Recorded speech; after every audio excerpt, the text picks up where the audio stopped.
সুপ্রিয় শিক্ষার্থী, পঞ্চম শ্রেণীর গণিত ক্লাসে তোমাদের স্বাগতম। আশা করি তোমরা সকলেই ভালো আছো। হ্যাঁ, আমিও ভালো আছি। তোমরা সকলেই প্রস্তুত তো আজকের ক্লাস করার জন্য? Very good. তাহলে আজকে আমরা যেটা আলোচনা করব সেটা হলো আমাদের সিটের ৮ নম্বর যোগ্যতা ভিত্তিক প্রশ্ন। তার আগে আমরা একটু ঘুরে আসি আমাদের পূর্বপাঠ যাচাই নিয়ে। হ্যাঁ, এই অধ্যায়ে মূলত আমরা গুরুত্ব দিয়েছিলাম ঐকিক নিয়মের উপর, তাই না? ঠিক আছে, তাহলে ঐকিক নিয়ম কাকে বলে? হ্যাঁ, হিসাব করার সুবিধার্থে একটির মান বের করে সমস্যা সমাধান করার যে পদ্ধতি সেটাই ঐকিক নিয়ম। Very good. আচ্ছা, তুমি বলো ঐকিক নিয়মের যেটির মান চাওয়া হয়, অর্থাৎ যেই রাশিটির মান বের করতে বলা হয়, সেটা কোথায় কিভাবে লিখতে হয়? হ্যাঁ, যেই রাশিটির মান চাওয়া হয় সেটা প্রথম লাইনের শেষে লিখতে হয়। আর একটা জিনিস খুব ভালো করে মনে রাখবা, এখানে আমরা আবারও বলছি যে আমরা শিখেছিলাম কাজ ও সময়ের বিষয়টা, তাই না? নির্দিষ্ট কাজ বা খাদ্যের ক্ষেত্রে সময় বাড়লে লোক সংখ্যা কমে যায়। Good, very good. তাহলে আমরা এখন আজকের পাঠে যাই। দেখো বোর্ডের তোলায় আছে উদ্দীপকটি। উদ্দীপকে আমরা দেখতে পাচ্ছি ফরিদা এবং ফাতেমার বেতন একত্রে ৭৯,৮০০ টাকা। ফরিদা অপেক্ষা ফাতেমা ৯,৮০০ টাকা বেশি পায়। তারা প্রত্যেকের বেতনের অর্ধেক সংসারে খরচ করে। এটা হলো আমাদের উদ্দীপক। এখন আমরা উদ্দীপক থেকে যে প্রশ্ন পেয়েছি, কয়ে ফরিদার বেতন কত, ক্ষয়ে ফাতেমার বেতন কত, তাহলে আমাদের ফার্স্ট টার্গেট ফরিদার বেতন কত। এই ধরনের অঙ্কেও আমরা একটা নিয়ম শিখেছিলাম। হ্যাঁ, তুমি বলবে যে এই ধরনের অঙ্ক একত্রে দেয়া থাকলে আর একজনেরটা আরেকজনের চেয়ে কম অথবা বেশি থাকলে আমরা একটা ছোট্ট নিয়ম শিখেছিলাম, একটা সূত্রর মতো করে। বলো তো কি? Very good. আগে আমরা কি করব, যে কারটা কম সেটা বের করব। গুড। আর বের করার পদ্ধতিটা, তারপরে তারটা বের করার পদ্ধতিটি কি? দুটো সংখ্যার মধ্যে যেটি বড় সংখ্যা, গুড, বড় সংখ্যা ভাগ ছোট সংখ্যা ভাগ বড় সংখ্যা বিয়োগ ছোট সংখ্যা ভাগ ২। Good, thank you very much, খুব সুন্দর বলেছি। এইটা দিয়েই তো আমাদের অঙ্ক শেষ হয়ে গেল শুরু করার আগেই। তারপরেও করতে হবে, তাই না? শুরু করে ফেলি। তাহলে আমাদের প্রশ্ন যেহেতু ৮, আমরা খুব সুন্দর করে এখানে লিখব ৮ নং প্রশ্নের, এগুলো তোমরা লিখতে ভুল করবা না, সমাধান। তাহলে সমাধানটা হচ্ছে আমাদের ৮-এর ক নং। আমরা এইভাবেই অবশ্যই তোমরা উপস্থাপন করবে। ৮ নং প্রশ্নের সমাধান ক। তাহলে আমরা বের করব কি? ফরিদার বেতন। আমরা শিখিয়ে দিয়েছি যে আগে ফরিদা অপেক্ষা ফাতেমা এত টাকা বেশি পায়, এখানে উল্লেখ করা আছে ফরিদার বেতন। তাহলে ফরিদা অপেক্ষা ফাতেমা, কত মজা, যারটা কম তারটা দেয়াই আছে, চিন্তাই করতে হচ্ছে না আর। তাহলে ফরিদার বেতন সমান বড় সংখ্যা, যেহেতু ফরিদাই কম পেয়েছে, ৭৯,৮০০ বিয়োগ ছোট সংখ্যা হলো ৯,৮০০ ভাগ ২ টাকা। এটা হলো ফরিদার বেতন। এখন আমরা বিয়োগটা করব। তাহলে আমি অবশ্যই প্রিফার করি বিয়োগটা সবসময় তুলে করা। খুবই চমৎকার একটা বিষয়। ৭৯,৮০০ আর একটা হলো ৯৮,০০০। তাহলে ৯,৮০০ ৯,৮০০ ০০০০৭ ৭০,০০০ টাকা। খুবই সহজ একটা ভাগ, তাই না? ২ টাকা। অতএব এখন কি আর ভাগ করে দেখতে হয়? ৭-এর অর্ধেক কত? ৭০-এর অর্ধেক হলো ৩৫, তাই না? তাহলে ৩৫, ৭০-কে ২ দিয়ে ভাগ করলে হয় ৩৫, আর ৩টা শূন্য পরপর বসিয়ে দিলাম। এভাবেই আমরা পেয়ে গেলাম ফরিদার বেতন। হাউ ইজি, তাই না? একেবারে সোজা। খালি একটা ফর্মুলা মনে রেখে ওই যে শিখলাম, আলোচনা করলাম, বড় সংখ্যা বিয়োগ ছোট সংখ্যা ভাগ ২। আর এখানে তো ফরিদা অপেক্ষা ফাতেমা এত টাকা বেশি পায়, অর্থাৎ ফরিদা কম পায়, এটাও তোমাকে চিন্তা করতে হয়নি, কারণ প্রশ্নেই দেয়া আছে। ওকে, তাহলে ফরিদার বেতন হলো ৩৫,০০০ টাকা। আমরা এটা নোট রাখলাম, উত্তর লিখব যে ফরিদার বেতন ৩৫,০০০ টাকা। উত্তর ৩৫,০০০ টাকা। আর লিখলাম না ফরিদার বেতন, কারণ ফরিদার বেতন লিখেই আমরা বের করেছিলাম। ওকে, থ্যাংক ইউ। আশা করি তোমরা এটা খুব সুন্দর করে বুঝতে পারছো। এখন আমরা যাব ফাতেমার বেতন।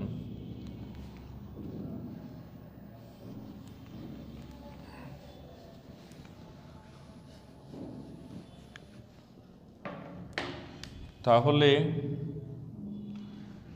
ফাতেমার বেতন কত দেখে আসি। ফাতেমা সম্পর্কে কি বলেছে? ফরিদা অপেক্ষা ফাতেমা ৯,৮০০ টাকা বেশি পায়। তাহলে ফাতেমার বেতন কত হবে? ফরিদার যা তার চেয়ে ৯,৮০০ টাকা বেশি, অর্থাৎ ফরিদার বেতনের সাথে আমরা ৯,৮০০ যোগ করলেই পেয়ে যাই। তাই দেখো স্যার আমি এটা কিন্তু মুছে নিই। তাহলে ফরিদার বেতন কত টাকা? ফরিদার বেতন হলো ৩৫,০০০ টাকা। এটা আমরা এখানেও লিখতে পারি যে ক নং হতে প্রাপ্ত। দেখো সবসময় স্যার আগে লেখে, এখন পেছনে লিখলো। আমি বারবার বলেছি আমার ঘর আমি সাজাবো, যেভাবে সুন্দর দেখাবে সেভাবেই সাজাবো। আমি কখনো প্রথমে লিখি, এখানে আমার যেহেতু জায়গার একটু সমস্যা, আগে এটা লেখা আছে তাই এপারে লিখলাম, নো প্রবলেম, কোনো সমস্যা নেই। তাহলে এখন কি করব? এখানে আমরা অবশ্যই একটু সুন্দর করে লিখে করার চেষ্টা করব। এখানে বা দেওয়া আছে ফরিদা অপেক্ষা ফাতেমা ৯,৮০০ টাকা বেশি পায়। তাহলে ফাতেমার বেতন বের করা আর কোনো মেটার থাকলো না। আমরা আগেই আলোচনা করেছি যে ফাতেমার যে বেতন, অতএব ফাতেমার বেতন হবে ফরিদার বেতন ৩৫,০০০ যোগ বেশিটা ৯,৮০০ টাকা। তাহলে ৩৫ আর ৯ হলো ৪৪,৮০০ টাকা হবে। ৪৪,৮০০ টাকা। তোমরা করে দেখবে প্রয়োজন হলে। ফাতেমার বেতন আমরা পেয়ে গেলাম কত? ৪৪,৮০০ টাকা। ৪৪,৮০০ টাকা। দেখো এটা যদি আমরা যোগ করি তাহলে এই যে ৯, এই যে ৭ আর এই যে ৮, ০, ০, এই যে ইকুয়াল টাকাটা মিলে গেল। দুজনের বেতন একত্রে ৭৯,৮০০ টাকা, তাই না? ওকে, এখানে আবার তোমরা যোগ করো না, এটা তো প্রশ্ন, জাস্ট আমরা প্রমাণ নিলাম যে অঙ্কটা হয়েছে কিনা। তাহলে উত্তর হয়ে গেল ফাতেমার বেতন ৪৪,৮০০ টাকা। কত সোজা, তাই না? একেবারেই সোজা, খালি একটা অঙ্ক করছি তারপরে দেখে দেখে করে ফেলছি, একেবারেই সোজা। এই সোজা অঙ্কগুলোকেই নিজেদের মতো করে প্রশ্ন তৈরি করে আবার তোমাদেরকে সমাধান করতে হবে, তাহলে আরও সোজা হয়ে যাবে। তাহলে আমরা খ নম্বরটা মুছে ফেলি। ওকে, এটা ছিল আমাদের খ নং প্রশ্নের সমাধান, তাই না? ৮-এর খ ছিল। এখন আমরা কি করব? পরবর্তী প্রশ্ন দেখব। পরবর্তী প্রশ্ন কি বলেছে, তাহলে এটা পরিষ্কার করে ফেলি।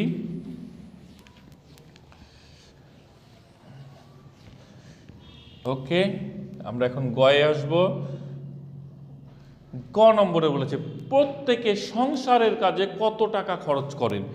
প্রত্যেকে সংসারের কাজে কত টাকা খরচ করেন। আবার আমাদেরকে উদ্দীপকে চলে যেতে হবে। এই যে প্রত্যেকে বেতনের অর্ধেক সংসারের কাজে খরচ করে, অর্থাৎ তাদের যে বেতন তার অর্ধেক সংসারে খরচ করে। হ্যাঁ বলো তো অর্ধেক কিভাবে বের করি? 2 দ্বারা ভাগ করে। ভেরি ইজি, যে কোনো জিনিসের অর্ধেক করতে হলে 2 দ্বারা ভাগ করতে হয়। ওকে, তাহলে প্রত্যেকে বলতে আমরা আগে ফরিদাই বের করে নিই। ফরিদা আমরা লিখতে পারি এখানে ক নং হতে প্রাপ্ত ফরিদার বেতন কত টাকা? ৩৫,০০০ টাকা। সে তার বেতনের অর্ধেক সংসারে খরচ করে। অতএব ফরিদা সংসারের কাজে খরচ করেন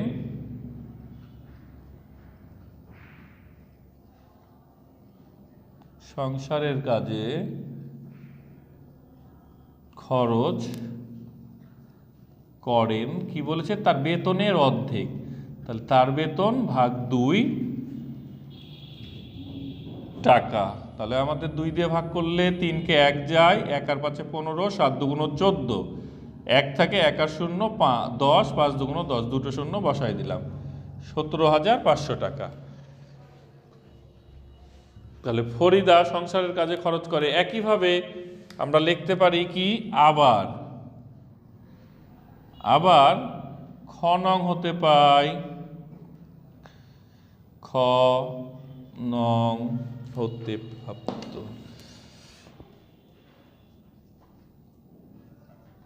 খ নং হতে প্রাপ্ত কি পেয়েছি ক্ষয়ে ফাতেমার বেতন, ফাতেমার বেতন। তাহলে ফাতেমার বেতন কত টাকা পেয়েছি? 44,800 টাকা। এটা হলো ফাতেমার বেতন। একইভাবে ফাতেমা সংসারের কাজে খরচ করেন, অতএব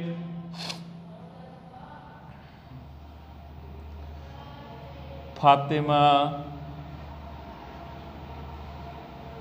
সংসারের কাজে খরচ করেন, কি খরচ করেন? তার বেতনের অর্ধেক। তাহলে তার বেতনের অর্ধেক মানে কি? আবারও 2 দিয়ে ভাগ করে দিই, 2 2 4 0 0, একেবারে সোজা, তাই না? 44,800, 44,800কে যদি আমরা 2 দিয়ে ভাগ করি, 2 দুগুণ 4, 2 দুগুণ 4, 4 দুগুণ 8, দুটো শূন্য বসাই দিলাম। কত সহজ, তাই না? একেবারে সহজ। তাহলে আমরা পেয়ে গেলাম ফরিদা সংসারের কাজে খরচ করে এত টাকা, ফাতেমা সংসারের কাজে খরচ করে এত টাকা। তাহলে প্রত্যেকে সংসারের কাজে খরচ করেন, অতএব প্রত্যেকে সংসারের কাজে খরচ করেন এত এত টাকা। তোমরা উত্তর লিখবা এইটা আর এইটা, ঠিক আছে? আমি লিখে দিচ্ছি, আমরা এইভাবেও লিখতে পারি। উত্তর দেখো, ফরিদা 17,500 টাকা ও 22,400 টাকা। এভাবেও আমরা লিখতে পারি। এখানে কোনো কিছু নাম লিখে নি, এই যে এখানে তো লিখেছি ফরিদা সংসারের কাজে খরচ করে, ফাতেমা সংসারের কাজে খরচ করে, আমরা এটা লিখে দিয়েছি, কোনো আপত্তি নেই, ঠিক আছে? আবার তোমরা মন চাইলে লিখতে পারো, পুরোপুরি লিখতে পারো, ঠিক আছে? ওকে, না কোনো সমস্যা নাই, তোমরা তোমাদের মতো করে লিখতে পারো। এটা বুঝতে পারছো? হ্যাঁ, ছোট করে, হ্যাঁ তোমরা এক লাইনে লিখবা, ক ও নং হতে পাই যথাক্রমে ফরিদা ও ফাতেমার বেতন এত এত টাকা। তারপরে লিখবা ফরিদা সংসারের কাজে খরচ করে, ফাতেমা খরচ করে, ছোট হয়ে গেল। আরও তো লেখা যায় না? গুড, তাহলে মুছে দিচ্ছি। Very good. নেক্সট কোশ্চিন দেখো, নেক্সট কোশ্চিনে বলেছে 5 মাসে তাদের মোট খরচ কত? কত বড় প্রশ্ন, তাই না? 5 মাসে তাদের মোট খরচ কত? এখানে দিলেই তো তোমরা কিভাবে খুঁজবা যে ফরিদার বেতন এত টাকা, 1 মাসে আয় করে এত টাকা, এমনভাবে, তাই না? খুবই ইজি, এইটা হলো সবচাইতে সহজ। এই যে 4টা প্রশ্ন, সবচাইতে এর মধ্যে সহজ প্রশ্ন হলো ঘ। এত চিন্তা করার দরকার নাই, প্রশ্নটারে ভালো করে পড়ি। তাদের মোট খরচ কত? 5 মাসে মোট খরচ, 5 মাসে মোট আয় কত? এই যে তাদের একত্রে আয় দেওয়া আছে, এই যে একত্রে আয়, ফরিদা ও ফাতেমার মাসিক একত্রে আয়, মাসিক অর্থাৎ 1 মাসে একত্রে আয় করে। তো এটাই তো তাদের 1 মাসে আয়, এটা ধরেই করে নিলে হবে। হ্যাঁ, এটা দিয়েই 2 লাইনেই শেষ হয়ে যাবে। বাহ, ভালো বুঝেছো। তাহলে এটা আমরা কি লিখবো? দেওয়া আছে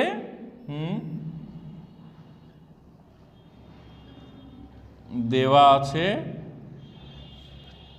ফরিদা ও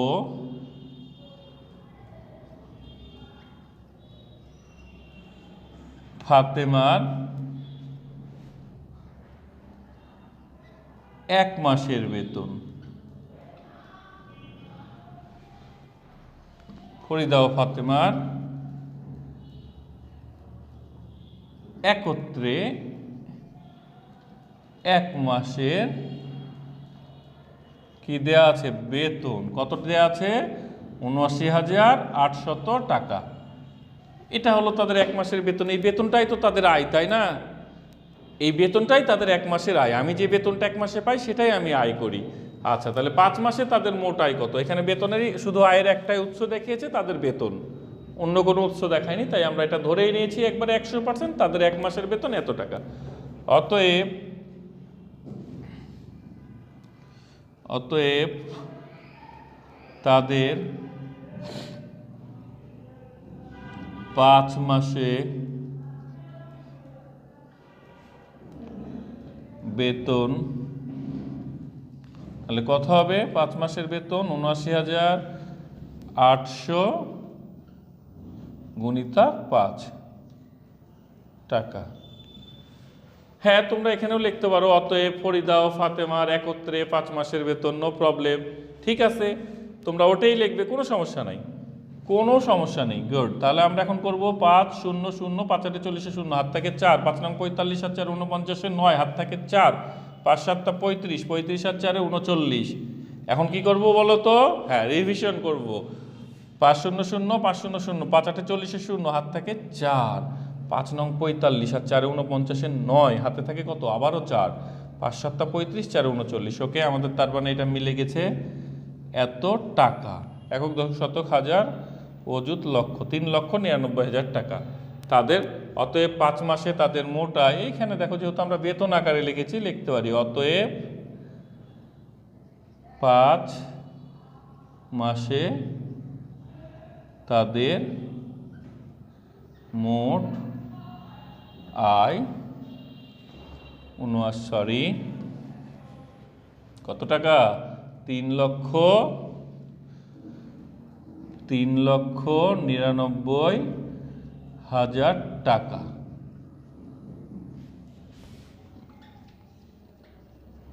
উত্তর লিখে নিলাম 3,99,000 টাকা। ব্যাস, অঙ্ক আমাদের কমপ্লিট।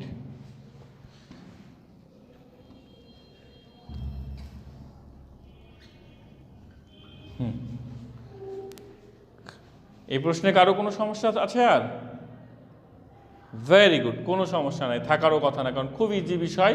তাদের মাসিক আয় দেওয়াই ছিল, 5 মাসের আয় বের করে নিয়েছি, তাই না? টোটাল প্রশ্নের উপর কি কারো কোনো সমস্যা আছে? নেই। গুড, থাকারও কথা না, কারণ প্রত্যেকটা প্রশ্নই আমরা যখন শেষ করেছি সেটা নিয়ে আলোচনা করেছি। তাহলে আমরা আজকে এখানে শেষ করি, আবার তোমাদের সাথে দেখা হবে পরবর্তী ক্লাসে শিডিউল অনুযায়ী কোনো অঙ্ক নিয়ে। সেই পর্যন্ত সকলেই ভালো থাকো। সেই সাথে অবশ্যই তোমরা SW করবে, যেটা এই প্রশ্নটায় থাকবে। তাহলে SW বুঝে নিলে এই প্রশ্নটাই শিডিউলেও তাই দেয়া আছে। গুড, সবাই ভালো থাকো, আবার দেখা হবে। Hope for the best.